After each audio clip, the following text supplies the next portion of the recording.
Upacara pelantikan Presiden ke-45 Amerika Serikat Donald Trump menuai banyak reaksi terutama di media sosial. Para selebritas pun tidak ketinggalan dengan cuitan mereka di Twitter. Penyanyi R&B Alicia Keys salah satunya dalam cuitannya, ia menulis bahwa Amerika terdiri dari semua warna, keyakinan, budaya, dan gender. Warga Amerika memiliki suara dan menolak untuk takut. We believe in dream, tutup cuitannya. Selanjutnya juga dituliskan oleh John Legend, cuitannya adalah #terima kasih Obama, angka pengangguran sangat rendah, tidak ada satupun yang mempunyai waktu untuk pergi ke acara pelantikan. Cuitan positif atas dilantiknya Donald Trump muncul dari aktor senior Steven Seagal. Aktor yang telah mengubah kewarganegaraannya menjadi Rusia ini mencuit ucapan selamat pada Donald Trump. Ia menulis pidato yang hebat, sangat bersyukur dan bangga akhirnya Amerika mempunyai presiden yang merakyat.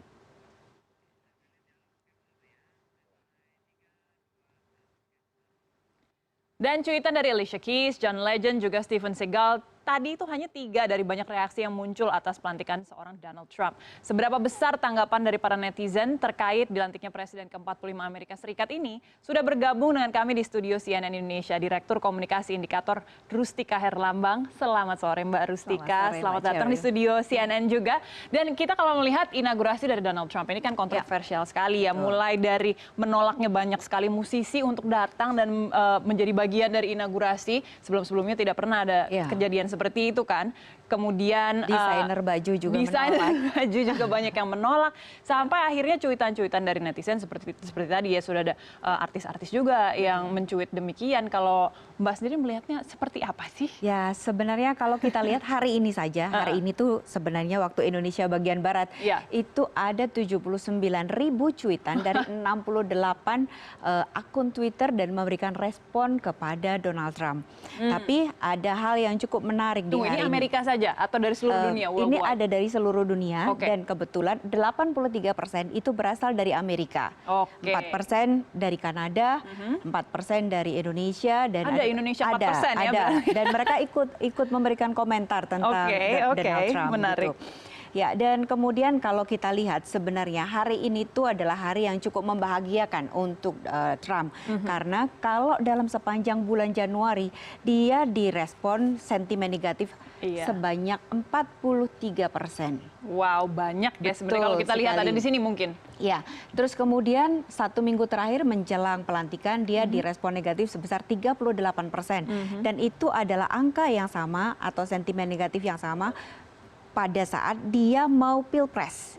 Angkanya sama. Dan ternyata situasi itu juga sama persis dengan riset yang dilakukan oleh Maritz College gitu tentang Trump, bahwa Trump ini menjelang inaugurasi kenapa malah justru popularitasnya tetap seharusnya dia naik gitu. Nah, itulah situasinya yang terjadi. Dan ini adalah situasi netizen bagaimana di hari ini gitu ya, terkait dengan Trump itu emosi yang terbesar adalah anticipation. Tapi anticipation di hari ini sudah anticipation yang sudah baik. Oh, jadi sudah tidak menuju ke negatif lagi, tapi sudah membaik. Ada negatif, tapi jauh lebih banyak yang positif. Jadi sudah mulai harapan terhadap Trump. Kita sudah punya gubernur baru. Aja juga pertanyaan kepada Trump. Kepada presiden baru. Jadi ada juga harapan kepada Trump. Ada juga yang mempertanyakan Trump. Apa sih yang disebut sebagai dishonest information, misalnya seperti itu. Disgustnya masih cukup tinggi gitu. Disgust masih banyak juga ternyata ya. Gitu. Dan di sini sebenarnya ini adalah respon netizen dari hari ke hari. Jadi emosinya kalau kuning itu joy. Ya, kalau hijau itu trust, artinya mendukung. Kalau yang orange itu artinya dia adalah anticipation. Jadi ada apa, was-was, kesiapan. Nah, itu adalah emosi-emosi yang muncul dalam setiap harinya. Jadi kita bisa melihat kenapa di tanggal 12 itu tinggi, karena pada saat itu Trump pidato untuk yang pertama kalinya. Ini pidato pertama kalinya, kemudian banyak yang joy berarti kalau dilihat dari sini justru ya. Anger ada tapi hanya sedikit, tidak sebanyak. Dan discussnya cukup banyak. Iya. berbalapan sebenarnya dengan kebahagiaan adalah betul. discuss di sini ya. Iya. Sementara trust yang paling sedikit kalau kita lihat berarti ya, Betul. Mbak. Ya, Oh, itulah yang terjadi dan meskipun demikian dukungan kepada Trump hari ini sudah mulai muncul dari mereka gitu dan kita tahu lah yang namanya Twitter itu kan tergantung kalau haters ya apapun yang dia lakukan adalah akan banyak negatif gitu. hatersnya. Sama halnya tadi kalau kita lihat bagaimana Trump melakukan first dance gitu kan gitu. Mereka yang joy itu mereka senang gitu melihat kebahagiaan dua orang ini. Iya. Tapi di sisi lain ada juga yang sebel gitu loh. Dan dia mengatakan bahwa Melania cantik tapi Trumpnya seperti misalnya uncle. Nah seperti itu jadi negatifnya tuh hanya dari satu peristiwa yang sama tetapi dia bisa direspon dari dua isu yang sangat berbeda ya, bisa ada itu. yang melihat dari bagian Melanianya ini terlihat cantik, jadi sudah tidak terlalu negatif justru untuk Melanianya, namun untuk Trumpnya masih lumayan ada lah ya. Yang cuman memang sudah ada perubahan yang cukup signifikan untuk sentimen negatif karena ketika kita bicara tentang sentimen negatif itu memang hal yang tidak bisa dipaksakan gitu karena situasi atau isu yang beredar di media online pun juga lebih banyak yang negatif seperti tadi yang disebutkan adanya penolakan gitu dan kemudian adanya aksi boikot terus kemudian dan lain-lain dan kita lihat hari ini ternyata aksi boikot maupun aksi demonstrasi yang sebenarnya pada saat inaugurasi nggak banyak dibicarakan di Twitter. Orang masih pada sibuk, betul. Orang masih sibuk dengan inaugurasi gitu. Jadi mereka lebih suka merespon apa sih yang terjadi dari jam ke jam. Dan itu adalah situasi ketika kita bicara tentang media sosial. Segala sesuatu yang ada di sekitar kita itu akan mempengaruhi apa yang kita tweetkan. Oke, kita lihat dari ini ya. Ini adalah emosi, prosentase emosi terkait dengan Trump dalam 2 hari. Jadi tanggal 20 dan 21. Masih tetap anticipation itu dia cukup paling tinggi, ya? 29%. Dan masih juga disgust 15%, marah 14%. Marah tetap lumayan banyak tapi masih terus trust sudah naik ini 13%. Joy juga sudah naik kemarin 9% dan sekarang sudah 12 dan surprise itu juga sudah naik gitu. Jadi ini adalah sentimen-sentimen positif yang ditujukan ke Trump walaupun masih tetap juga negatifnya masih banyak. Dan juga fear, tapi hanya 4% dan 3% untuk rasa takut. Yang saya mau tanya Mbak, untuk surprise yang 10% ini sebenarnya surprise akan apa sih? Surprise ini menarik karena ketika kita bicara tentang surprise, itu salah satunya yang terbesar itu ditujukan ke CNN. Ya, karena jadi netizen itu mengatakan bahwa CNN menunjukkan sebuah nice scene pada saat inaugurasi Trump, gitu loh. Wah, jadi itu adalah salah satu isu terbesar terkait dengan emosi surprise di 2 hari terakhir. Jadi netizen itu kemarin kan sempat marah sama CNN kan, gitu. Hari ini mereka kaget kenapa kok CNN bagus sekali dalam melaporkan inaugurasi. Selain itu juga surprise-nya mereka mengatakan bahwa how wonderful si Trump baru masuk terus langsung bekerja. Nah itu adalah orang tuh kaget gitu. Terus kemudian ada juga wow Trump is wonderful gitu. The first lady is so beautiful. Nah ternyata first lady yang beautiful itu masuk dalam emosi yang seperti surprise. Dan ada satu lagi yang cukup menarik. Wow, today CNN is much more positive about Trump than Fox. Sorry, itulah yang disampaikan. Itu bahkan untuk saya sendiri saya surprise saat ini. Ya, itulah yang disampaikan oleh netizen gitu. Kemudian kalau yang di disgust itu berisi tentang kata-kata umpatan yang dimana mereka yang tidak setuju kepada Trump. Jadi kamu adalah presiden ya untuk pemilihmu dan untuk followersmu. Nah misalnya seperti itu. Gitu. Terus kemudian soal first stand yang tadi yang memberikan sentimen negatif kepada Trump gitu dan kemudian mereka juga marah atau discuss soal climate change yang di remove itu loh. Itu dia. Itu yang juga menurut Trump hoax ya. Nah, betul, itulah yang mempengaruhi gitu. Terus kemudian ya sama juga marah juga mereka rata-rata marah kepada orang-orang yang sudah memilih Trump sebagai presiden. Jadi mereka mengungkapkan amarah mereka. Ini dia hashtag yang dipakai betul. Ini adalah inaugurasi yang paling banyak sepertinya ya. Ya, ini kan kita lihat ada inauguration itu adalah jauh lebih banyak gitu. Sama like juga ada deplorable yang kecil, ada climate change itu karena terkait dengan isu-isu itu. Oke. Kemudian ada fake news tapi udah mulai kecil. Bahkan Trump nggak terlalu banyak di Nggak sini terlalu, malahan. tapi lebih banyak Inaugurasi inauguration. justru yang Betul, paling banyak gitu. ya. Terus kemudian itu ada kecil blackout CNN. Oh. Ya. Ya lagi MAGA Make American Great Again. Nah ini adalah situasi hashtag terbesar di hari ini sampai jam 2 Oke. tadi siang gitu. Sampai dengan jam 2 tadi Jam 2 siang tadi berarti ya. siang gitu. Oke. Kemudian sentimen negatifnya sudah berkurang hingga 33%.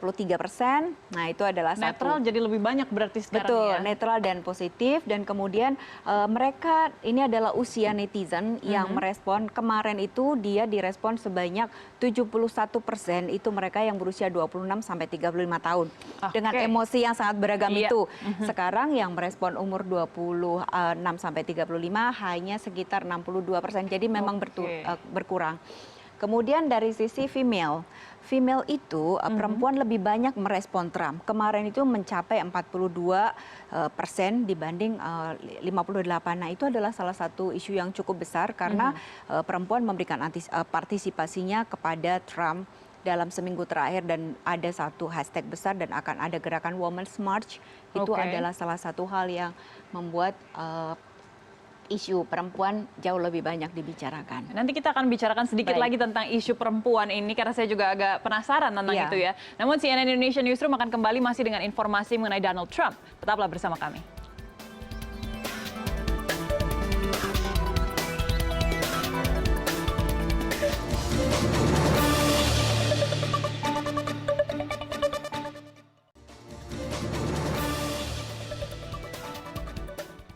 Baik, kita lanjut kembali perbincangan kita dengan Mbak Rustika Herlambang. Mbak, seperti kita lihat tadi, Donald Trump baru saja bilang bahwa haruskah dia melanjutkan memakai Twitternya, sebenarnya akan lebih positif atau negatif sih jika dia justru masih tetap nge-tweet nih? Nah, jadi beberapa waktu yang lalu itu di Amerika juga sudah melakukan riset, dan 63 atau 64% itu mereka menyatakan bahwa kebiasaan kebiasaan Trump di Twitter itu buruk gitu. Iya sih, karena Ya. dia banyaknya lebih menyerang sesuatu Iya, gitu lebih ya. banyak menyerang. Tetapi di sisi lain sebenarnya beberapa hari yang lalu itu Trump juga udah mengatakan, sebenarnya saya nggak suka menggunakan Twitter gitu. Tetapi apabila media itu masih memberikan informasi yang salah tentang saya akan menggunakan Twitter untuk memberikan informasi kepada masyarakat. Nah itu adalah salah satu kunci penting di situ gitu loh. Padahal beberapa orang juga menyoroti apa yang disampaikan oleh Trump melalui pernyataan-pernyataannya juga fake news gitu. Nah gitu, itu adalah beberapa hal yang perlu kita perhatikan. Tetapi sebenarnya kalau kita membaca akun pribadi Trump itu dari beberapa cuitan-cuitan yang disampaikan kepadanya, itu kita melihat bahwa Trump itu adalah dia adalah pebisnis. Dia tahu apa yang terbaik untuk followersnya gitu, dan dia tahu strategi apa yang digunakan gitu. Jadi tentu dia tidak begitu saja memberikan cuitannya tanpa memikirkan jauh lebih panjang seperti itu gitu. Dan buktinya ternyata Trump memenangkan pertandingan ini, begitu Mbak Sheryl. Iya. Kalau kita kembali sedikit ke statistik yang tadi, kita sempat membahas juga tentang banyaknya perempuan yang merespon inaugurasi ini. Sebenarnya responnya lebih ke positif atau justru negatif? Kebetulan kami itu melakukan riset sampai detail gitu. Oke. Jadi ternyata sentimen negatif itu lebih banyak didominasi oleh perempuan. Jadi sekitar hampir 50%, 48% itu sentimen negatif. Dan kemudian emosi negatif, marah, dan kemudian disgust itu ternyata 48 atau antara 42 sampai 48% itu ternyata oleh perempuan gitu. Jadi ternyata kaum perempuan itu memberikan suara dan dia ternyata negatif kepada Trump. Nah itu yang. Nah ini adalah situasi di 2 hari terakhir, 41% memang perempuan gitu. Tapi tetap lebih banyak laki-laki sebenarnya Tetap ya. lebih banyak laki-laki. 59% Betul. ini dibagi lagi kalau misalnya detailnya itu lebih banyak positif atau negatif kalau dari laki-laki. Kalau perempuannya negatif ya. Iya, ternyata kalau kita bandingkan sentimen negatif antara laki-laki dan perempuan, ternyata lebih banyak ke perempuan. Oke. Terus kemudian trust lebih banyak laki-laki. Gitu. Jadi oke. yang agak positif itu lebih banyak laki-laki. Setidaknya mereka juga negatifnya banyak, tetapi secara akumulasi gitu ya dari 100% itu ternyata laki-laki dan perempuan emosi amarah atau negatifnya lebih banyak perempuan gitu. Oke, jadi kalau misalnya dilihat bisa jadi Donald Trump ini semacam jadi role model untuk kebanyakan laki-laki berarti ya di sana. Bukan kebanyakan sih, tapi dari 59% ini yang lebih banyak merespon secara positif, mungkin mereka melihat Donald Trump sebagai salah satu orang yang bisa dijadikan role model begitu. Bisa jadi karena antara angle perempuan terhadap Trump dan laki-laki terhadap Trump berbeda gitu. Kalau perempuan lebih melihat beberapa sisi negatif Trump yang dia harus diperhatikan gitu. Sebenarnya kayak apa namanya yang Women March yang kemarin sempat akan heboh dan ramai itu pada kenyataannya tidak hanya bicara tentang perempuan atau hak-hak perempuan gitu, tetapi juga tentang hak minoritas gitu. Itu yang sebenarnya sedang diperjuangkan oleh kaum perempuan saat ini gitu. Oke, dan tentunya pastinya kasus-kasus seperti skandal seksual dan sebagainya yang pernah terjadi dan juga sedang saat ini ditujukan kepada Donald Trump juga mempengaruhi di 41% suara dan perempuan salah satunya ini ya. diantaranya kenapa laki-laki yang dia memberikan dukungan kepada Trump itu adalah misalnya, jadi Putin misalnya dia mengatakan bahwa berita skandal seks itu adalah sesuatu yang hoax.